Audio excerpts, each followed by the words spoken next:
Y hoy vamos a hacer una entrevista con 3 expertas internacionales increíbles para hablar de la campaña Niñas No Madres y del embarazo en niñas y adolescentes y de las posibilidades que ellas tienen para interrumpir su embarazo. Yo soy Susana Chávez y yo soy obstetriz, soy maestra en salud pública, directora de una ONG PROMCES y además secretaria ejecutiva del Consorcio Latinoamericano contra el Aborto Inseguro. Soy Erika Guevara Rosas y soy la directora para las Américas de Amnistía Internacional. Soy una abogada en derechos humanos y feminista, militante, activista por los derechos de las mujeres en particular y de los derechos sexuales y reproductivos. Y Amnistía Internacional se ha unido a la campaña Niñas No Madres por todo el trabajo que hemos hecho sobre derechos sexuales y reproductivos en las Américas. Yo trabajé en el Informe Niñas No Madres en América, feminista, militante del movimiento, y últimamente les decía que estoy militando en el gremio médico, que es otro mundo muy diferente al movimiento de mujeres y al feminista. Tenemos datos, tenemos cifras sobre eso, tenemos información sobre qué es lo que están pasando las niñas latinoamericanas en términos de violencia sexual. El tema de violencia sexual se ha convertido en un asunto de preocupación. Y no es que sea un fenómeno nuevo. Lo que está ocurriendo es que hay una mayor visibilización de situaciones de violación sexual porque se reconoce desde que han comenzado a generarse leyes que la violencia sexual no es un asunto privado, que hay un asunto, digamos, de abuso y que además está perseguido por la justicia. También se ha comenzado a visibilizar este tipo de casos que además son increíblemente desproporcionados, ¿no?, en términos de cantidad. La cifra que tenemos en Colombia en este momento de violencia sexual en niños menores de 14 años es 25 violaciones diarias. Bueno, las cifras de violencia sexual en general en contra de mujeres y niñas son realmente no solo preocupantes, son alarmantes, ya rebasan la proporcionalidad de la violencia en general en la región. Y en casos como México, por ejemplo, de cada 10 violaciones que ocurren, 4 son de menores de 15 años, porque los gobiernos subestiman el problema. Y parte del problema es que no existe información estadística oficial que lleve a la información de políticas públicas que puedan, por un lado, prevenir y por otro lado, responder. No, bueno, en el Ecuador si hay cifras oficiales, o sea, la fiscalía, si uno le pide a la fiscalía cifras, le dan. Y es alarmante porque teniendo cifras como que de 10 denuncias, 8 son de niñas menores de 14 años, eso fluctúa de año a año, pero siempre están todos los días, sabemos que van a haber niñas que van a ser violadas. Se ha naturalizado el tema de la violencia sexual en las niñas. Es un tema que se produce a nivel del ámbito familiar, es muy doloroso y muy complejo la denuncia y enfrentar esos casos en el ámbito familiar. Y también hay un tema terrible de desprotección, porque a quienes más les afecta esto son a las niñas más pobres. En realidad, una certeza que ha demostrado el estudio, ¿no?, regional de vidas robadas, porque las niñas que se embarazan en esa etapa realmente pasan de un día de ser niñas al siguiente día ser señoras. Así las tratan en los hospitales. ¿Qué es lo que está pasando? Que los gobiernos dicen que se preocupan por los niños, pero cuando vamos a ver las cifras, tenemos cifras así. No, de hecho, digamos que todavía vivimos en un sistema de declaración de derechos, pero poca conciencia de cómo estos se aplican. Y efectivamente, si uno mira, yo estoy totalmente convencida, bueno, las estadísticas también lo señalan en el Perú, una de cada 5 niñas menores de 15 años han sufrido violación sexual. Sin embargo, en términos de denuncia, más o menos se estima que lo que llegan a las fiscalías es apenas el 5% de lo que efectivamente sucede. Nosotros hemos hecho un estudio en la selva, por ejemplo, donde existe una altísima prevalencia de embarazo en adolescentes. Más o menos estamos hablando del 30% de adolescentes embarazadas. Sin embargo, no hay una sola denuncia por violación sexual. Se mira el fenómeno del embarazo en adolescentes, especialmente en comunidades alejadas, como un tema de cultura, como bien lo dice Virginia, un tema aceptado, sin tomar en cuenta las implicancias que las adolescentes que se embarazan tienen 4 veces más riesgo de morir de las mujeres adultas. A pesar de que se realizan denuncias sobre estos abusos sexuales en contra de niñas, la violación en particular, nada pasa, ¿no? No se inician investigaciones, o las investigaciones no son expeditas, imparciales, o no se hace un seguimiento real para que lleven a los perpetradores ante la justicia, y que además haya un proceso de atención integral de la niña que ha denunciado y un acompañamiento de familia. ¿Cuáles son los factores de vulnerabilidad? Y hemos encontrado que efectivamente los factores de vulnerabilidad tienen que ver con este tema de la indefensión de las adolescentes y de las niñas que no tienen nadie que las defienda. El primer dato importante que nos da estos estudios es que el 80% de las violaciones en menores de edad se concentra entre los 10 y los 14 años. El segundo dato es que más o menos el 90% son procesos de victimización múltiple. Es decir, que las niñas están permanentemente victimizadas por alguien que las conoce, alguien del entorno familiar. Recién las niñas denuncian, o la familia denuncia, después del segundo caso de violación, que el violador es alguien del entorno familiar. O sea, la vulnerabilidad tiene que ver con factores familiares, con determinantes sociales, tiene que ver con este imaginario social de que la vida de las mujeres vale menos, y vale mucho menos si son niñas y si son pobres. Nadie dice a esta niña hay que proveerle de una interrupción que de esa manera puede rehacer su vida, se le puede dar una esperanza, hacerle sentir que ella vale la pena porque alguien se preocupó por ella. Pero eso no sucede. Lo que sucede es que dicen, bueno, ya vas a ser mamá, y esa noción de maternidad en esa niña es como más valorada incluso. Claro que hay factores sociales, culturales que vulneran los derechos de las niñas, pero hay un tema de exigibilidad del ejercicio de derechos que es la responsabilidad del Estado. Claro. Es decir, en la mayoría de estos casos, cuando uno mira los factores de vulnerabilidad, muchas niñas no tienen acceso a la educación, entonces tienen que estar en la casa haciendo labores domésticas, en donde viene el padre, el padrastro, el primo, el tío, el vecino, y comete el abuso sexual. La madre tiene que trabajar fuera, no sé, tiene múltiples trabajos, entonces no hay acceso a la salud, entonces tampoco la niña tiene acceso a educación integral en salud sexual y reproductiva. O sea, hay ciertos factores que efectivamente tienen ese componente social y cultural, pero que están en muchos casos mal dimensionados por la falta del Estado de cumplir sus responsabilidades. Entonces siempre la violencia sexual tiene que tener una connotación de violencia estatal, es estructural, totalmente. Y en ese sentido la forma de reducir esos factores de vulnerabilidad es que el Estado haga su trabajo. Y eso es bien importante porque en realidad lo que ya se conoce son los factores protectores. Y esos factores protectores, por ejemplo, es el tema de la escuela. Pero muchas veces ese tema de escuela, por la calidad de la oferta educativa, porque no se cumplen con los horarios, porque los profesores no llegan, qué sé yo, no se constituye efectivamente el factor de protección, sino el factor de amenaza. El otro factor protector es la existencia de un cuidador y de una cuidadora, y que no tiene que ser necesariamente el cuidador o la cuidadora de la casa. El propio sistema o de organización de la sociedad, digamos, de la comunidad, de las autoridades, de los servicios municipales, pueden generar sistemas de protección de las niñas como existen en muchísimos países. Pero es muy paradójico porque hay una suerte de maternizar a las niñas. Las niñas tienen que ser madres a toda costa. Nosotros hemos dicho, el Estado premeditadamente materniza a las niñas, y hay unas paradojas impresionantes, porque no hay lo que dice la Susana, no hay protección integral. Ya el fenómeno no se está quedando tan solo en la zona rural. Para nosotros, por ejemplo, en el caso de Perú, ya se está observando un incremento de embarazos en las zonas periurbanas. Antes, Lima, por ejemplo, que tú podías tener un promedio del 8% de embarazo en adolescentes en zonas urbanas, ahora estamos hablando de 9 y 10%.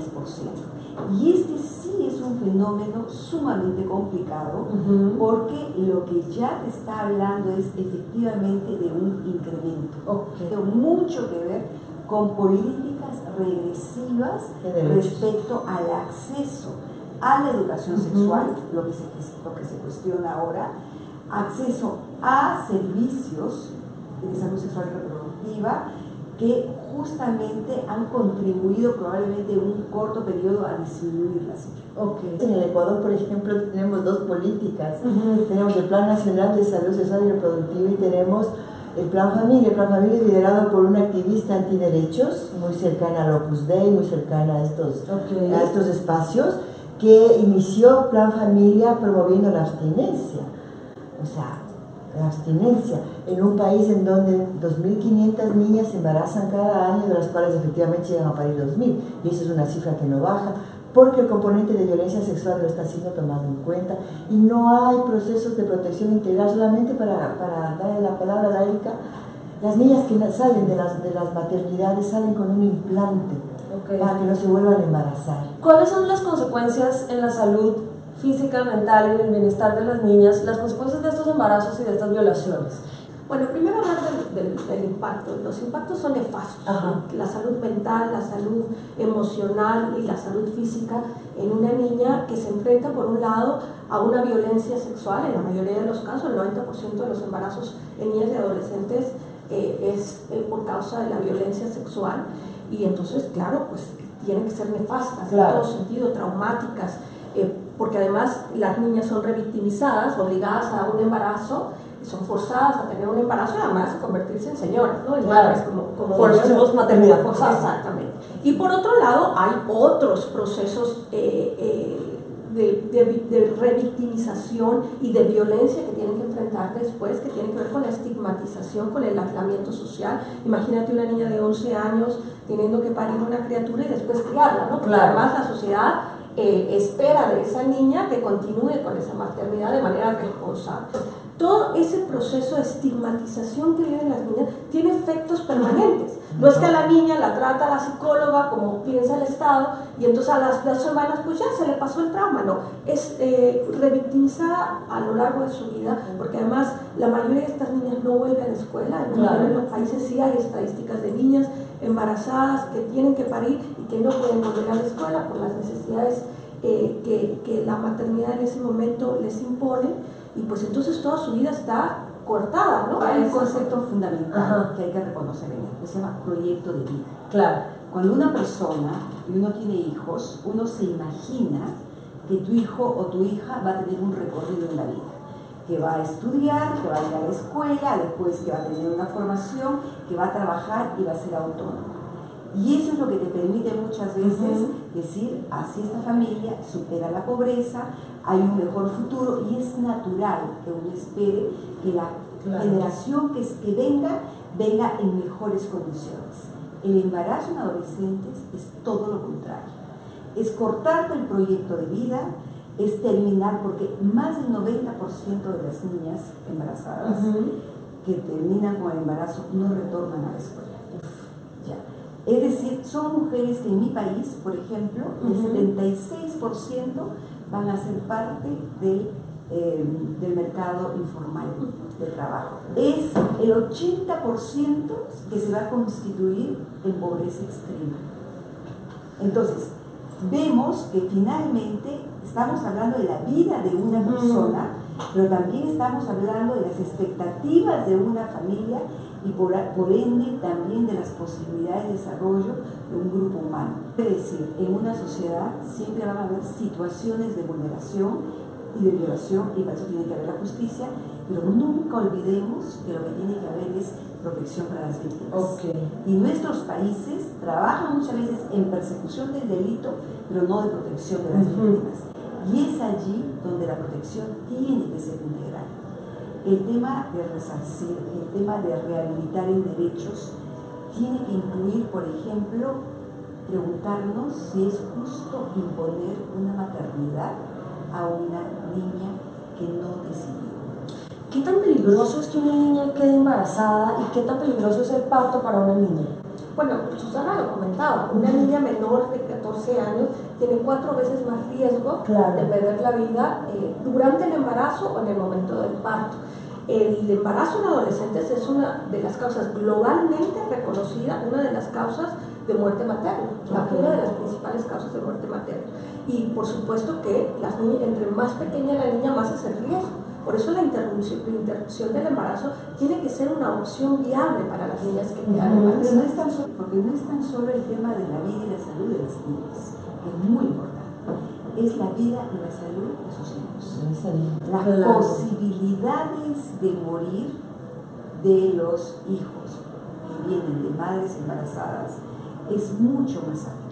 Que estas niñas vuelven a tener más hijos, el embarazo subsecuente en estas niñas es alto, pues son niñas que con un niño puestas son más vulnerables a que vuelvan a ser violadas y vuelvan a embarazarse. O algo importante, que esa hija que va a tener va tendencia a repetir, a volver a ser madre adolescente. Eso se ve en Vidas Robadas, ¿no? Que son hijas de madres que fueron violadas a su vez. Okay.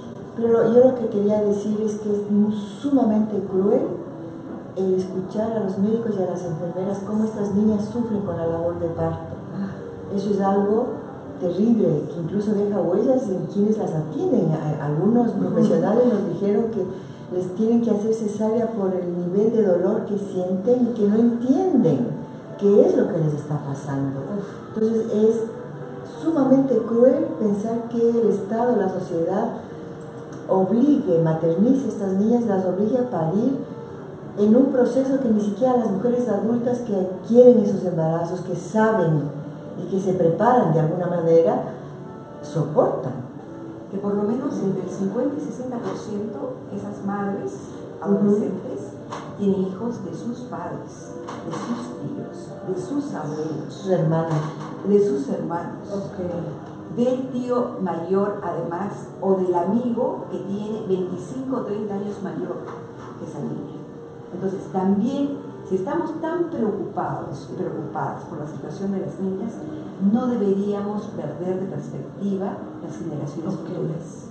Y una pregunta, ¿la interrupción del embarazo no es más peligrosa que el embarazo? Salvador, la segunda causa de muerte materna en adolescentes es el suicidio, porque no tienen opciones. ¿Cómo está la situación legal y en qué países tienen derecho las niñas a abortar y cómo? Aquí ya no estamos hablando finalmente si es su decisión o no decisión de ser madre. Aquí estamos hablando de impacto sobre su salud. Y bajo nuestras leyes que reconocen, por ejemplo en el caso de Perú, que el aborto solamente está permitido en caso de riesgo grave y permanente, una mujer puede acceder al aborto terapéutico. Dime tú si un embarazo adolescente no es un embarazo grave, riesgo de daño permanente, de afectación profunda al proyecto de vida. Y eso es un embarazo infantil, porque son niñas. O sea, yo creo que hay que también delimitar en términos de las edades que una niña entre 10 y 14 es una niña, es un embarazo de niña. Las violaciones en estos casos específicamente son una crónica de embarazo anunciado, porque son niñas que vienen de abuso sexual desde sin acceso a anticoncepción. Exacto, y vienen luego de violaciones sistemáticas reiteradas durante toda su vida, que en algún momento cuando estas niñas ya llegan a la pubertad, empiezan a ovular, se embarazan. Algunas de estas niñas ni siquiera han visto su primera menstruación. Primero decir que en general nuestra región es la más retrógrada y con los más graves retrocesos en materia legislativa. En esta región están 7 de los países, de 9 países que tienen una total penalización al aborto en todas circunstancias. Y los otros 2 son Malta y el Vaticano. Entonces ya lo sabes. Y luego están otros países que, como comentaba Susana, reconocen la causal del riesgo de la vida de la madre, ¿no? De la salud.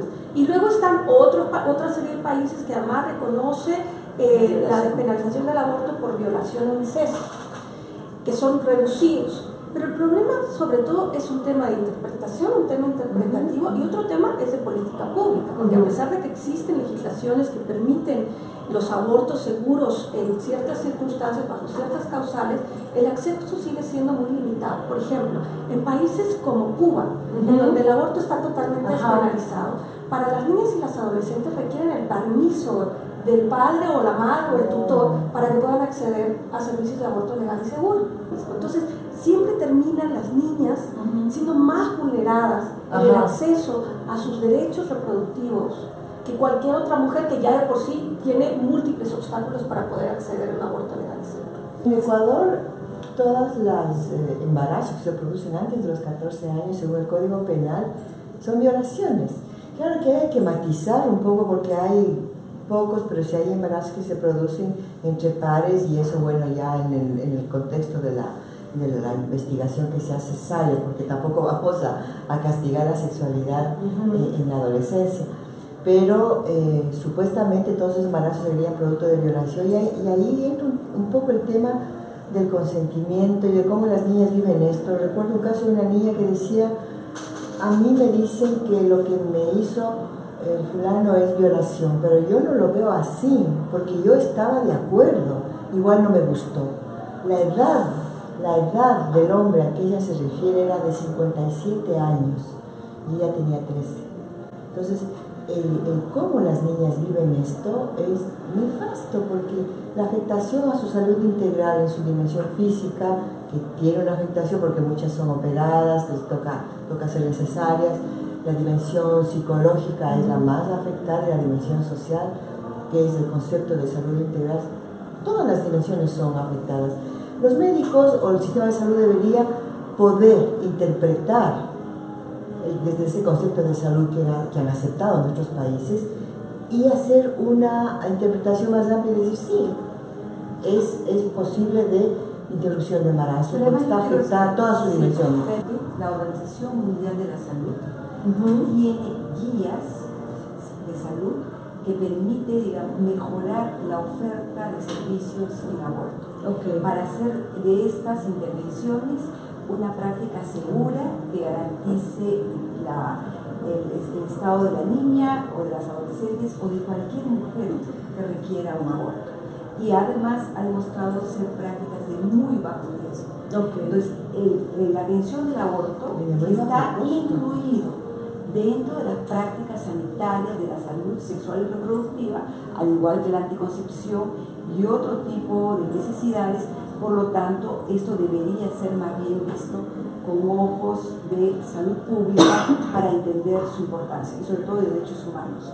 Que en todos los países en donde haya causal salud y causal violación, las niñas tienen derecho a una interrupción legal del embarazo que debería ser seguro. Sí. Está despenalizado totalmente. Pero si por lo menos tenemos una de estas, se va.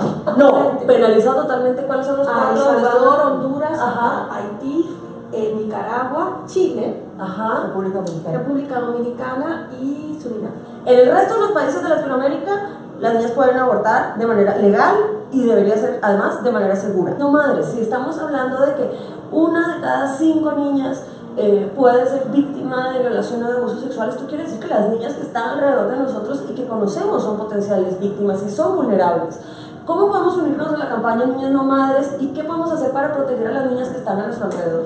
Comenzar a pensar que no podemos admitir que una niña pierda su futuro, pierda sus expectativas de vida, pierda su salud a causa de un embarazo. Y así como la sociedad fue capaz de levantarse para decir ni una menos de violencia, reconozcamos que también el embarazo forzado, en el caso de estas niñas, es una forma de violencia, como bien había señalado, en el sentido de ser la violencia institucional.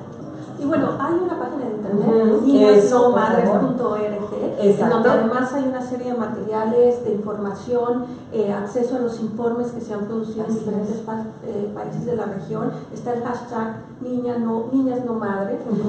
Y pues sobre todo lo que hablaba Susana, la indignación, pero la indignación también tiene que llevar a la acción. Y la acción es exigirle a los estados, primero, la despenalización del aborto, para que se puedan garantizar servicios de interrupción del embarazo a niñas y adolescentes de manera segura, con métodos modernos que no ponen en riesgo sus vidas. La exigibilidad al Estado de política pública para la prevención de la violencia sexual, para una educación integral en salud sexual y reproductiva, desde la educación formal, desde los años más primarios de educación y otro tipo de educación, campañas de comunicación, etcétera, y el acceso a salud integral, que es lo más primordial en situaciones en donde las niñas están corriendo riesgo precisamente porque muchos derechos se han vulnerado, muchos derechos se les han violado antes de inclusive que lleguen a estos embarazos forzados. Piensen que una niña embarazada es una niña que tiene un riesgo muy grande no solamente de morir en ese embarazo, ese parto, sino un riesgo de que su vida sea truncada, ¿no? Y de que está garantizada la pobreza durante toda su vida. O sea, creo que hay que luchar por una protección integral. Este no es un problema solo de hospitales que atienden niñas, es un problema de una sociedad que tiene que formar y tiene que plantear una estrategia de protección integral para que estas niñas puedan ejercer su derecho a vivir dignamente, ¿no? Y a vivir su adolescencia, a vivir su adultez, como tienen derecho todas las niñas que tienen más acceso a recursos, a información y a protección. Pues este es un problema social y político porque estamos aumentando cinturones de pobreza, le estamos arruinando la vida a muchas niñas que podrían ser increíbles, adultas increíbles en nuestros países y estamos, o sea, esto es un problema económico que nos afecta a todos independientemente de que no seamos estas niñas, es un problema de salud pública gravísimo y sobre todo es un problema de empatía y de compasión. Nos encanta decir que estamos preocupados por los niños y las niñas, pero cuando viene la hora de exigir sus derechos nos estamos quedando cortos y eso es lo más importante. Si vamos a decir que nos preocupamos por las niñas, pues que sea de verdad. Muchísimas gracias.